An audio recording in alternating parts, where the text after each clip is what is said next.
सध्या ठाकरेंच्या शिवसेनेचे नेते अनिल परब बोलतायत, आपण थेट जाऊया। महाराष्ट्राच्या जनतेसमोर ठेवलेले आहेत। एवढं होऊन देखील पुराव्यांसकट सगळी प्रकरणं मी महाराष्ट्राच्या जनतेसमोर विधानसभेच्या माध्यमातून, विधान परिषदेच्या माध्यमातून ही सरकार समोर ठेवली। मुख्यमंत्र्यांची काय अडचण आहे मला माहित नाही, पण मुख्यमंत्र्यांनी त्यांना प्रत्येक वेळेला पाठीशी घातलं आणि महाराष्ट्राच्या जनतेला हा संदेश दिला की मंत्र्यांनी काही केलं तरी चालतं, आमचं त्यांना अभय आहे। उपमुख्यमंत्री एकनाथ शिंदे यांनी खेडच्या सभेत जाऊन सांगितलं होतं की योगेश तुझ्या पाठीशी मी आहे, तुला काय काळजी करायचं कारण नाही। आणि ज्या वेळेला महाराष्ट्राचा उपमुख्यमंत्री, महाराष्ट्राचा मुख्यमंत्री पाठीशी असेल अशी भावना तयार झाल्यामुळे गृहराज्य मंत्र्यांनी महाराष्ट्रामध्ये जे काय थैमान घातलेलं आहे त्याचा अजून एक पुरावा IBN लोकमतच्या माध्यमातून महाराष्ट्राच्या जनतेच्या समोर आला। आपल्याला माहिती आहे की पुणे जिल्ह्यामध्ये मोठ्या प्रमाणात गँगवॉर चालू आहेत। कोयता गँग आहे। मध्यंतरी मी पुण्यात जाऊन माहिती घेतली, पुणे जिल्ह्यात 70 गँग कार्यरत आहेत। खंडणी, खून, दरोडेखोरी, खुनाचे प्रयत्न असे प्रकार तिथे सर्रास घडतायत।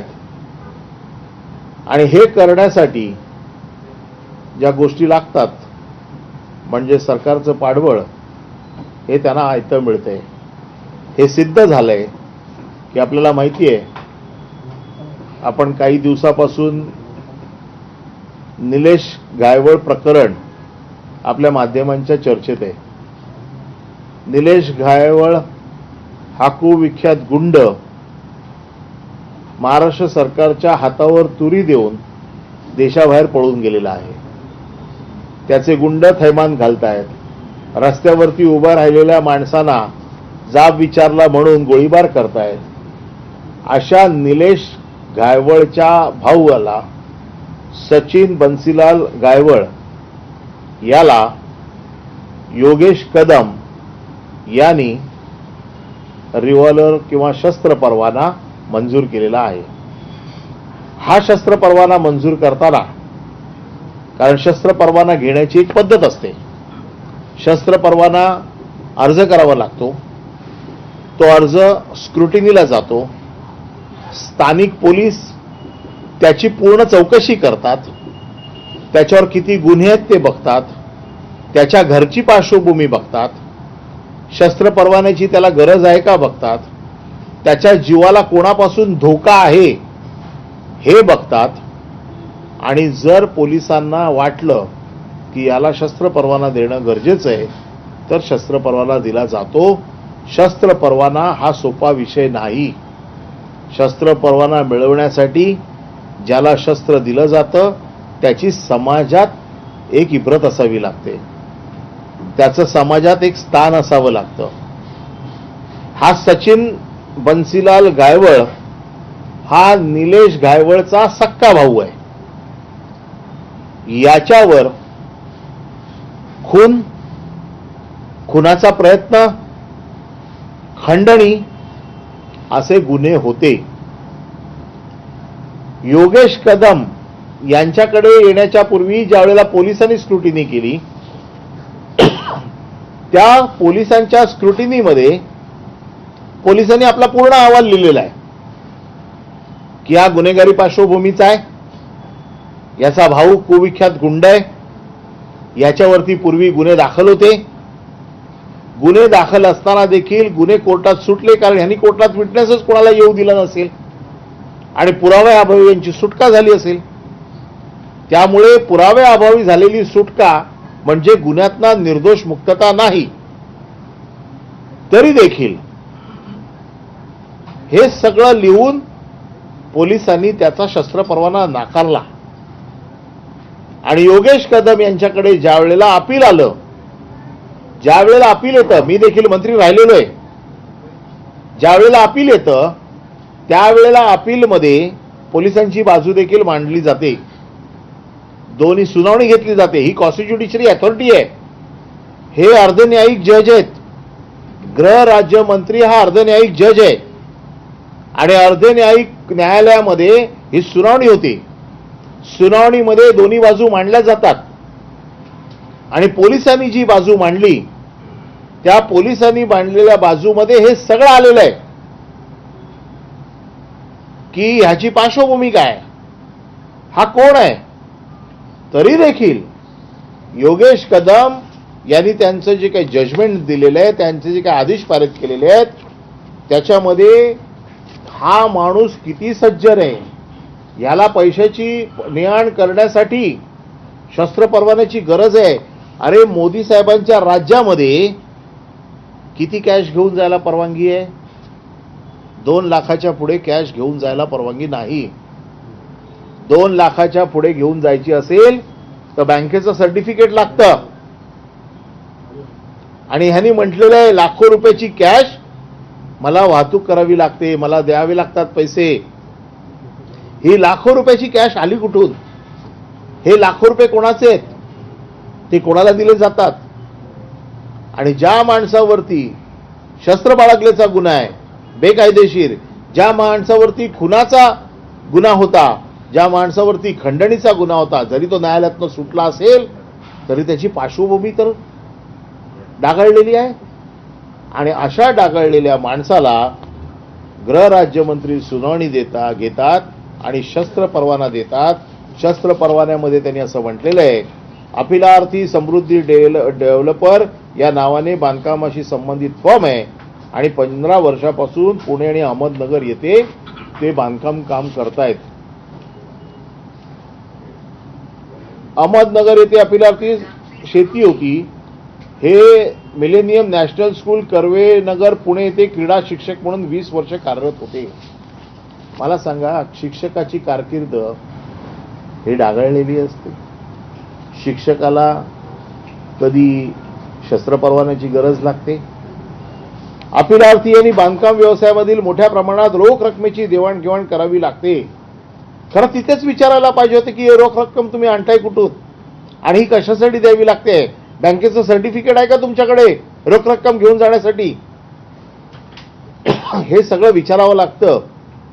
आणि हे न विचारता अपिलार्थी यांचा बांधकाम व्यवसाय असल्यामुळे या व्यवसायातील स्पर्धेमुळे काही व्यावसायिकांची त्यांचे शत्रुत्व निर्माण झाले होते.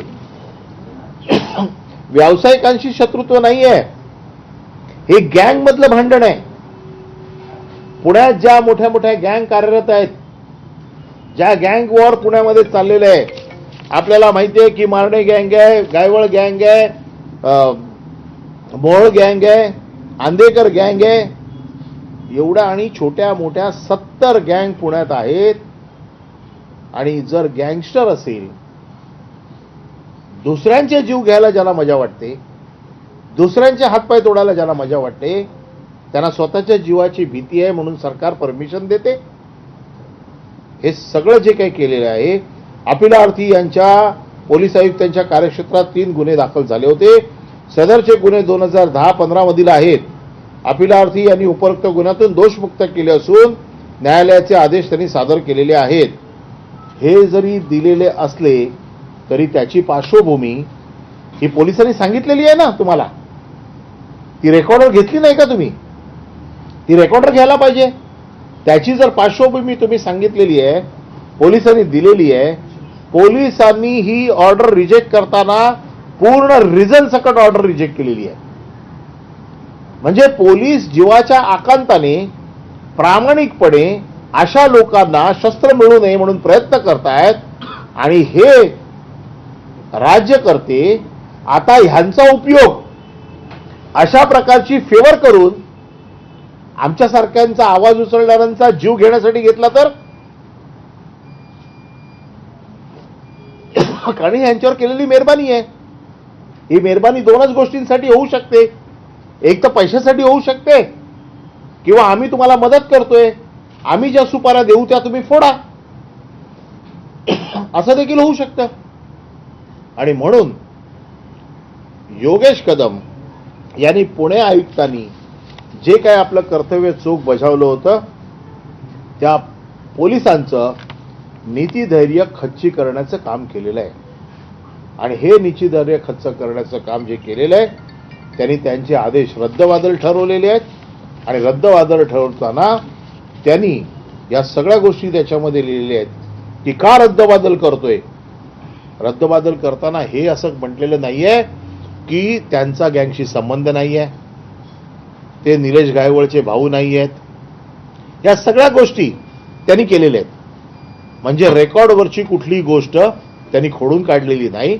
फक्त एकच गोष्ट सांगितलेली आहे की त्यांच्यावरती केलेले गुन्हे याच्यातनं ते दोषमुक्त झालेले आहेत आणि म्हणून त्यांना देता येतं. माझा प्रश्न असा आहे, मुख्यमंत्र्यांना प्रश्न आहे की अशा लोकांना तुम्ही किती दिवस वाचवणार. हे जे महाराष्ट्र सरकारमध्ये जे मंत्री बसवले आहेत, जे आईच्या नावाने डान्स बार चालवत आहेत, मी परवाच्या दिवशीच्या प्रेस कॉन्फरन्समध्ये म्हटलं, मुली नाचवून जे लोक भाड खात आहेत,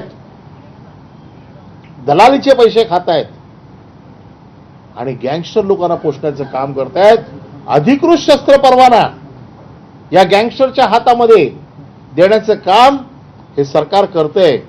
एका बाजूला तुम्ही लाडकी बहीण सांगताय, एका बाजूला लोकांची सुरक्षा सांगताय, मुख्यमंत्री आपली प्रतिमा जपण्याचा पूर्ण प्रयत्न करतायत आणि हे मुख्यमंत्र्यांच्या प्रतिमेवरती दररोज चिखल फेकतायत. आणि मुख्यमंत्र्यांची काय अडचण आहे मला अजूनही समजत नाहीये की या मुख्यमंत्र्यांना असे मंत्री का मांडीला मांडी लावून यांनी ठेवलेले आहेत.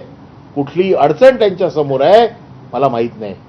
पण आज शिवसेना म्हणून मी सांगतो की आता महाराष्ट्राच्या जनतेला या गोष्टींचा वीट आलेला आहे की मुख्यमंत्र्यांनी जर याच्यावरती लक्ष देऊन याच्यावरती कारवाई केली नाही तर शिवसेनेला रस्त्यावरती उतरावं लागेल. मी मुख्यमंत्र्यांची भेट घेणार आहे, मुख्यमंत्र्यांना याच्या बाबतीमध्ये एक निवेदन देणार आहे, शिवसेनेच्या वतीने ही मागणी करणार आहे की या मंत्र्याची ताबडतोब मंत्रिमंडळात हकालपट्टी करा, अन्यथा येणाऱ्या अधिवेशनामध्ये शिवसेना अधिवेशनात आवाज उचलेलच, पण त्याच्या अगोदर शिवसेना रस्त्यावरती उतरल्याशिवाय राहणार नाही. आणि रस्त्यावरती उतरायचा जो काय कार्यक्रम आहे हा कार्यक्रम मुख्यमंत्र्यांच्या भेटीनंतर मी आपल्यासमोर पत्रकारांसमोर ठेवीन.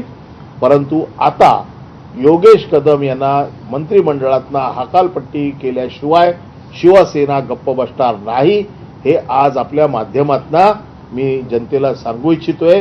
कारण लोकांच्या सुरक्षेची जरी सरकारला काही पडलेली नसेल तरी एक विरोधी पक्ष म्हणून आज आम्ही लोकांच्या जनतेच्या जीवाची काळजी घ्यायला बांधील आहोत. आणि म्हणून आम्ही आज ही भूमिका घेतलेली आहे.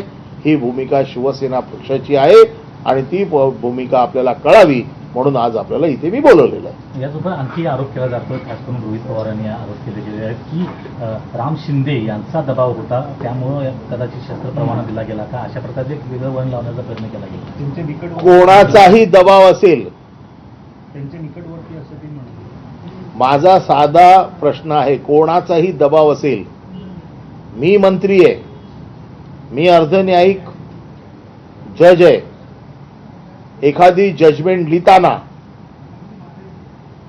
मला माझ्या अधिकाराची जाणीव असली पाहिजे. कोणाचाही दबाव आहे की नाही याच्यात मी जात नाहीये.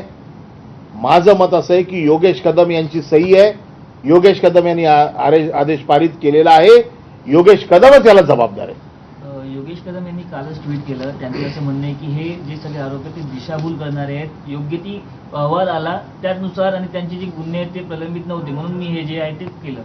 मी परत सांगतो, गुन्हे नाहीत हा पोलिसांचा रिपोर्ट आहे, पण त्याचबरोबर पोलिसांचा रिपोर्ट हा देखील आहे की हा गुंड आहे, गुंडाचा भाऊ आहे, हा सगळ्या अशा अँटी सोशल ऍक्टिव्हिटीज मध्ये याची इन्व्हॉल्वमेंट आहे आणि म्हणून ह्याला आम्ही परवाना नाकारतो आहे. पोलिसांनी परवाना ज्यावेळेला नाकारला त्यावेळेला देखील कोर्टाच्या हातनं तो दोषमुक्त होताच ना. तरी देखील पोलिसांनी परवाना नाकारलेला आहे. म्हणजे पोलिसांनी आपलं काम चोख केलेलं आहे.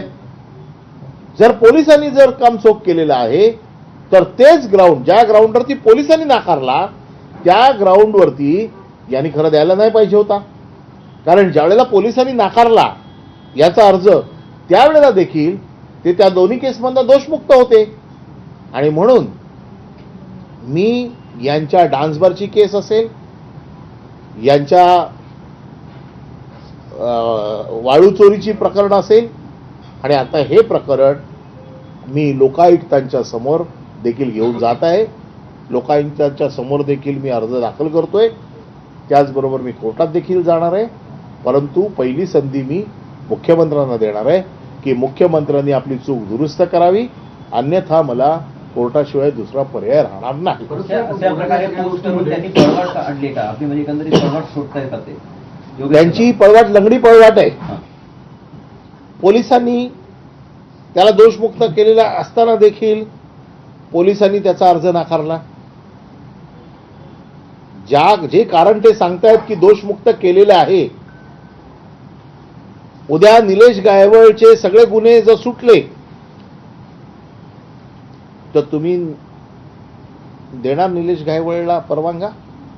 उद्या दाऊद मुंबईत आला, दाऊदच्या समोर कोण साक्षीलाच गेला नाही आणि दाऊद जर दोषमुक्त झाला, तुम्ही दाऊदला रिव्हॉल्वरचं परमिशन देणार? त्याची पार्श्वभूमी काय तपासणार नाही? पोलिसांनी पार्श्वभूमी लिहिली आहे ना त्यांच्या रिपोर्टमध्ये. पोलिसांच्या रिपोर्टमध्ये पोलिसांनी सगळं म्हटलेलं आहे. हे लंगडं समर्थन करतायत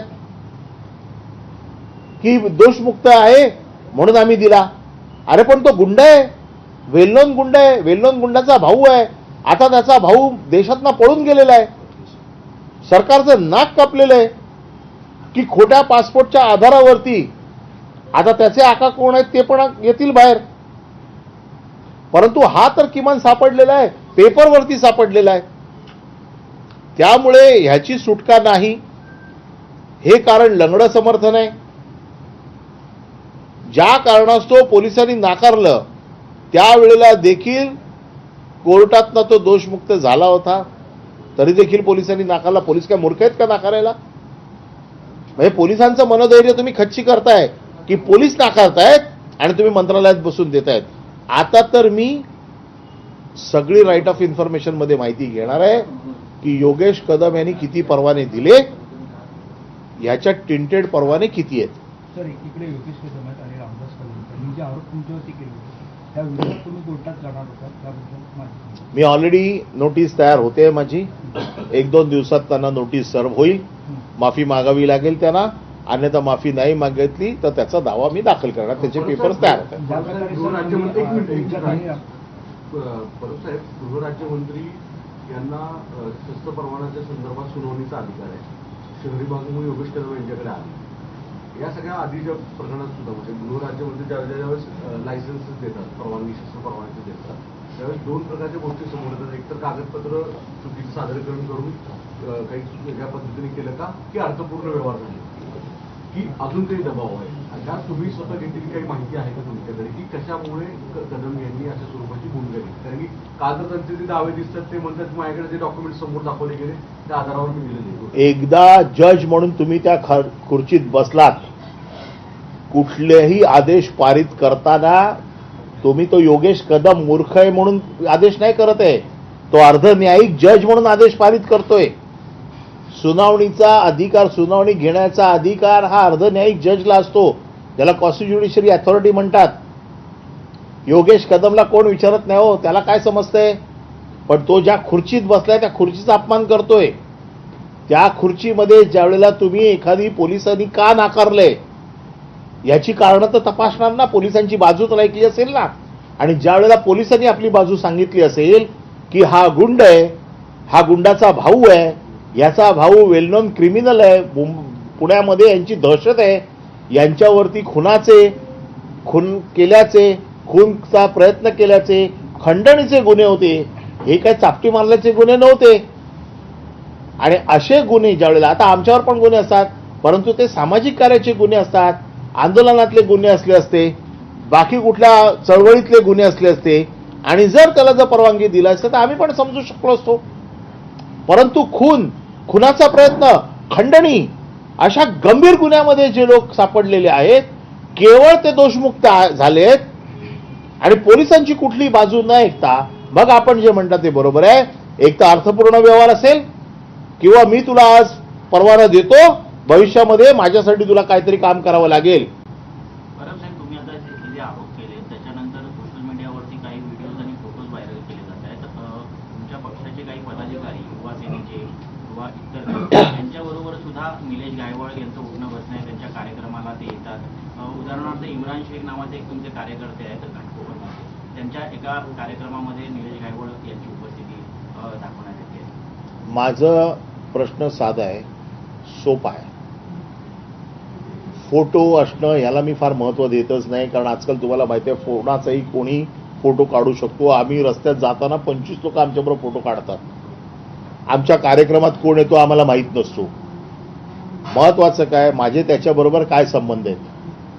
माझे त्याच्याबरोबर आर्थिक संबंध आहेत, माझ्या त्याच्याबरोबरचे घरचे संबंध आहेत, माझे त्याच्याबरोबरचे संबंध कसले आहेत, व्यवहारातले संबंध आहेत. फोटोला मी महत्त्व देत नाही. त्याचं कारण असं आहे, आजकाल प्रत्येकाच्या हातामध्ये फोन आहे, कॅमेरा आहे, कुठलाही फोटो कुठेही काढला जाऊ शकतो.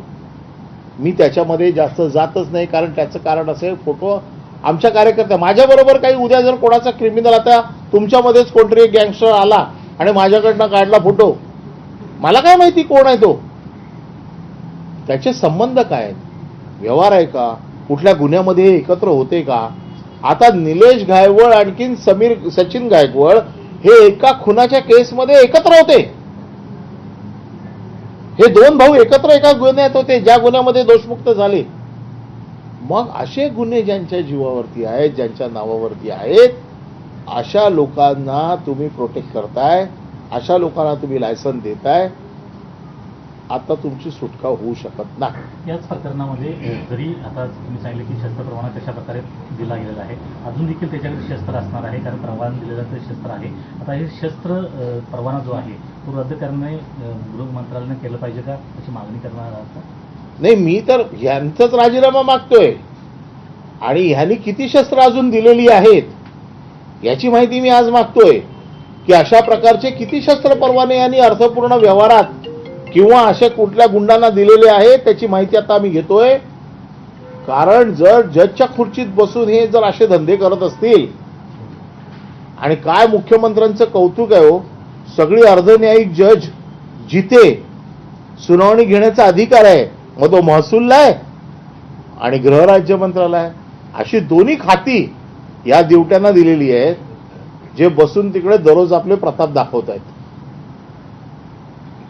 साहेब, त्यामध्ये एक असं आहे की हे झालं गृहराज्यमंत्र्यांचं प्रकरण. यापूर्वी तुम्ही रामदास कदमांवर जे काही आरोप प्रत्यारोप झाले त्यातला एक नंतरचा भाग परत पुढे आला. रामदास कदमांनी तुमच्या आरोपांना उत्तर तर दिलंच, त्यांनी बाळासाहेबांच्या मृत्यू प्रकरणाची CBI चौकशीची मागणी केलेली आहे, नंबर 1. नंबर 2, त्यांनी तुमच्या बाबतीत काही आरोप केलेले आहेत, ज्यात काही बिल्डरकडून तुम्ही फसवणूक केली, 800 माणसांना, मराठी लोकांना देशोधडीला लावलं, काही बिल्डर बरोबर तुमचे व्यवहार झाले, तुम्हाला काही मर्सिडीज देण्यात आल्या, असं एक शपथपत्र त्यांनी त्या पत्रकार परिषदेत दाखवलं. रामदास कदम यांची अक्कल किती आहे ती त्या दिवशी दिसली. त्यांनी जे शपथपत्र दिलं ते माझं इलेक्शनचं शपथपत्र होतं. आपण त्यांच्याकडनं त्याची कॉपी मागून घ्या. त्या शपथपत्रामध्ये माझ्या ज्या गाड्या आहेत, या गाड्यांचा उल्लेख आहे, त्या गाड्या कशा घेतल्यात त्याचा उल्लेख आहे. एखाद्या बिल्डरने जर गाडी दिली असेल तर मी ती शपथपत्रात लिहू शकतो का? आणि जी शपथपत्रात गाडी, आणि माझं तर साधं मत आहे, सरकार त्यांचं आहे ना, त्यांचा मुलगा गृहराज्यमंत्री आहे ना, चौकशी करा ना माझ्याकडे गाड्या कुठून आल्या त्या. जर माझ्या गाड्या त्यांनी दाखवलेल्या आहेत 2 मर्सिडीज, होय 2 मर्सिडीज आहेत. माझा जो धंदा आहे ना, त्या धंद्याच्या जोरावरती मी काय करू शकतो हे माझी इन्कम टॅक्सने आता चौकशी केलेली आहे, माझी ईडीने चौकशी केलेली आहे. ईडीच्या चौकशीत, इन्कम टॅक्सच्या चौकशीत रामदास कदम कोण आहे मला विचारणारा? मला विचारायचा अधिकार कोणाला आहे? इन्कम टॅक्सला आहे. कोणाला आहे? पोलिसाला आहे. तुमचं सरकार आहे ना.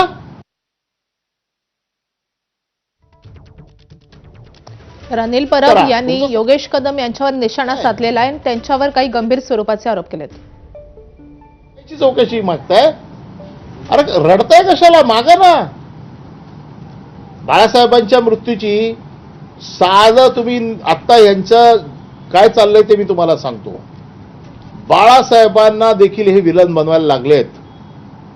बाळासाहेबांच्या मृत्यूचे ठसे म्हणजे मृत्यूच्या नंतर हाताचे ठसे उद्धव ठाकरेंनी घेतले असं ह्यांना चित्र तयार करायचंय. याचा अर्थ काय होतो तुम्हाला समजतोय का? याचा अर्थ असा आहे, त्याला असं सांगायचंय की बाळासाहेबांचे पैसे हे स्विस बँकेत होते. तुम्हाला असं म्हणायचंय बाळासाहेबांचे पैसे स्विस बँकेत होते? सांगा ओपनली की बाळासाहेबांचे पैसे स्विस बँकेत होते. आणि जर बाळासाहेबांचं अकाउंट स्विस बँकेत नसेल तर बाळासाहेबांचे ठसे कशाला पाहिजेत? म्हणजे थोडक्यात हे हळूहळू बाळासाहेबांचं नाव देखील पुसायला निघालेत. म्हणजे तुम्ही असा आरोप करताय की बाळासाहेबांचे पैसे देखील स्विस बँकेत होते, ज्यांचे बाळासाहेबांच्या ठस्याशिवाय ते स्विस बँकेचं अकाउंट उघडं होऊ शकत नाही. आरोपाचा मथितार्थ असा आहे. ज्या प्रकारे तुम्ही आता एकच मिनिट पूर्ण करतो. बाळासाहेबांचं अकाउंट स्विस बँकेत आहे असं ह्यांना सांगायचंय. आणि जर बाळासाहेबांचं अकाउंट स्विस बँकेत नसेल तर बाळासाहेबांच्या ठस्यांचं काय करणार? उद्धव ठाकरे बाळासाहेबांचे ठसे कशाला घेतील? नंबर एक. दुसरी गोष्ट, हळूहळू ह्यांना बाळासाहेबांचं नाव हळूहळू कमी करायचंय. त्यांना असं वाटतं की आजही बाळासाहेबांच्या नावाने शिवसेना चालली आहे. उद्धव ठाकरे आजही बाळासाहेबांचे पुत्र म्हणून ओळखले जातात.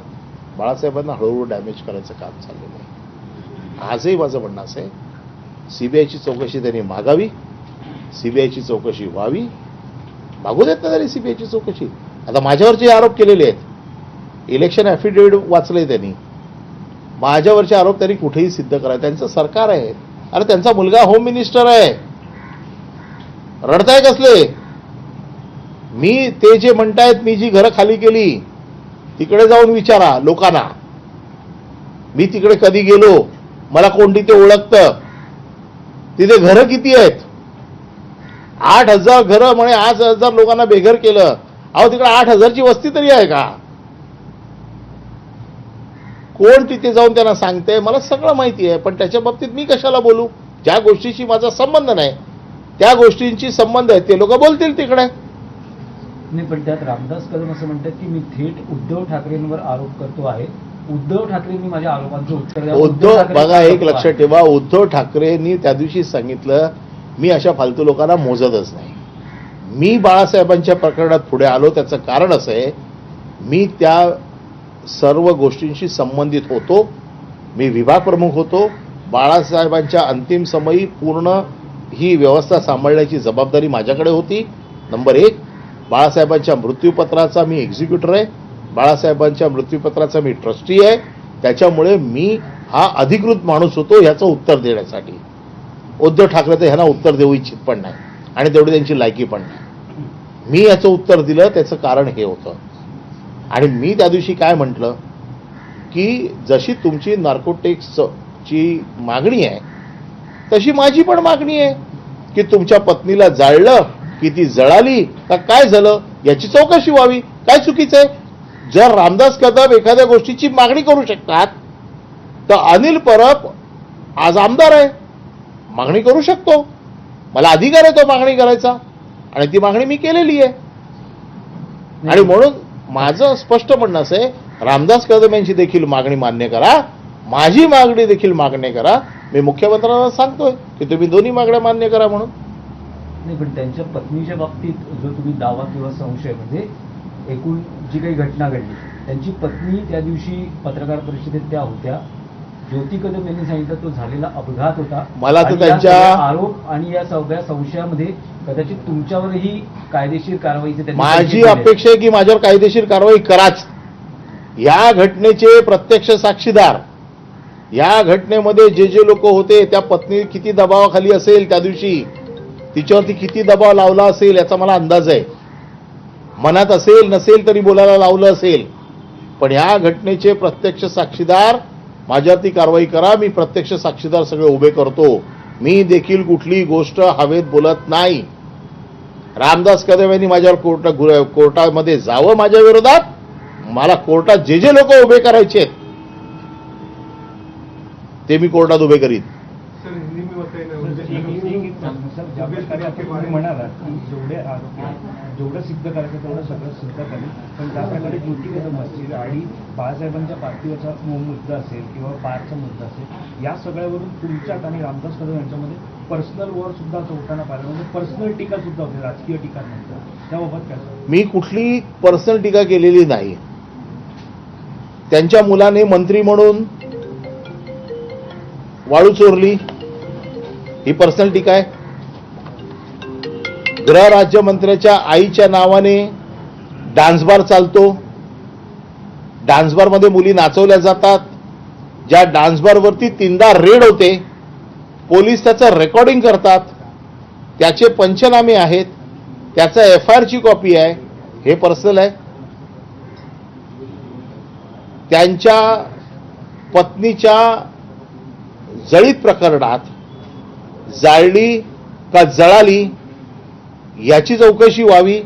जशी बाळासाहेबांच्या मृत्यूच्या बाबतीत त्यांनी CBIची चौकशी मागितली किंवा त्यांनी नार्कोटिक्स घ्यायला सांगितली, मी देखील तीच मागणी केली. याच्यात पर्सनल काय? महाराष्ट्राच्या जनतेला एका माजी मंत्र्याच्या पत्नीच्या जळीत प्रकरण खरोखर काय आहे, जसं बाळासाहेबांच्या मृत्यूचं प्रकरण खरोखर काय आहे अशी जाणून घेण्याची त्यांची इच्छा आहे, तशी त्यांच्या पत्नीचं जळीत प्रकरण जाणून घेण्याची माझी इच्छा आहे. याच्यात पर्सनल काय? सर हिंदी में बताइए अभी.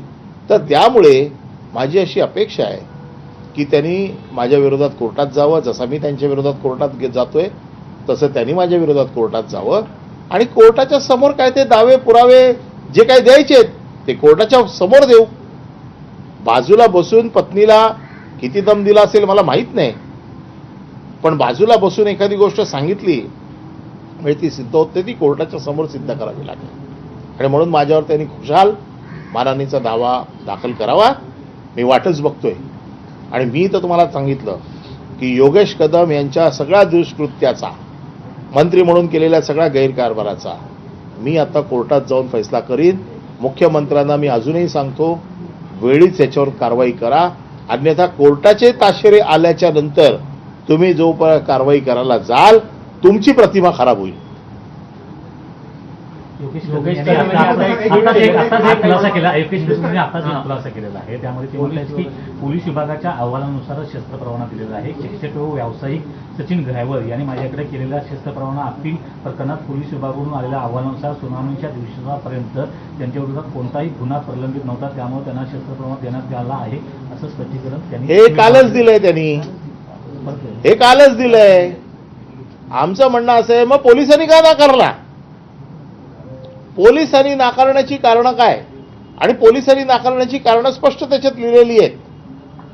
मग पोलिसांच्या अहवालावरती कसा होऊ शकतो? ज्या वेळेला पोलिसांनी नाकारला, माझं परत म्हणणं असे की त्यावेळेला देखील हे दोषमुक्त होतेच ना, तरी देखील पोलिसांनी नाकारलेलं आहे. आणि ज्या वेळेला पोलिसांनी नाकारलाय, हे दोषमुक्त होते तरी देखील पोलिसांनी नाकारलाय आणि तसं असताना ह्यांनी दिलेलं आहे. हे ऑब्जेक्शनेबल आहे. सर हिंदी में बताइए, महाराष्ट्र के जो मंत्री राज्य मंत्री योगेश कदम, इसके खिलाफ आपके कुछ एलिगेशन है, क्या एलिगेशन है, किस बारे में? एलिगेशन मेरे नहीं है, एलिगेशन महाराष्ट्र की जनता के है. आपको मालूम है योगेश कदम गृह राज्य मंत्री है, उनके मां के नाम से डांस बार चलता था, जिस डांस बार पे 3 बार रेड हो चुकी है, पुलिस ने रेड कर चुके हैं, जहां पर लड़कियां पाई गई, जहां पर पुलिस ने वीडियो शूटिंग की है, पंचनामा है उसका. और गृह राज्य मंत्री आज उसके मां के नाम से डांस बार चला रहा है, पुलिस उसके ऊपर रेड कर रही है. मैंने विधानसभा में दूसरा जो मसला उठाया था, जो सैंड की चोरी हो रही थी, जो इनके कॉलेज के अंदर डंप की गई सैंड, उसके भी मैंने सब एविडेंस दे दिए. और ये होने के बावजूद भी आज महाराष्ट्र के मुख्यमंत्री उनको बचा रहे. डिप्टी सीएम खेड़ में जाके बोलते हैं कि योगेश तू डर मत, कुछ नहीं होगा तेरे को। और अगर ऐसे सरकार का सपोर्ट मंत्री को है तो ऐसे मंत्री जो कारनामे कर रहे हैं वो कारनामे आज आपके सामने मैंने लाए हुए हैं। आज इस रिवॉल्वर के आपको मालूम है पुणे में 70 गैंग कर रही है कामकाज, और नीलेश गायवड़ नाम का जो बड़ा गैंगस्टर था, जो गैंगस्टर कुछ दिनों पहले एक फायरिंग केस में पुलिस उसको ढूंढ रही थी, तो वो पुणे से आउट ऑफ इंडिया भाग गया, ऐसे पुलिस का रिपोर्ट है। आउट ऑफ इंडिया ऐसे गैंगस्टर को पासपोर्ट कैसे मिला, वो कैसे भागा, ये सब चीजें तो आएगी। लेकिन उसके भाई को जो कहता है मैं शिक्षक था, मैं अभी बिल्डर कॉन्ट्रैक्टर हूं और मुझे कैश की डिलीवरी करनी पड़ती है, मुझे बहुत सारे लोगों से मेरी दुश्मनी है, इसलिए मुझे शस्त्र परवाना मिलना चाहिए। पुलिस ने इसका रिवॉल्वर का लाइसेंस खारिज किया। ये खारिज करते हुए पुलिस ने जो टिप्पणी लिखी उसमें यह सब लिखा है कि इसके ऊपर जो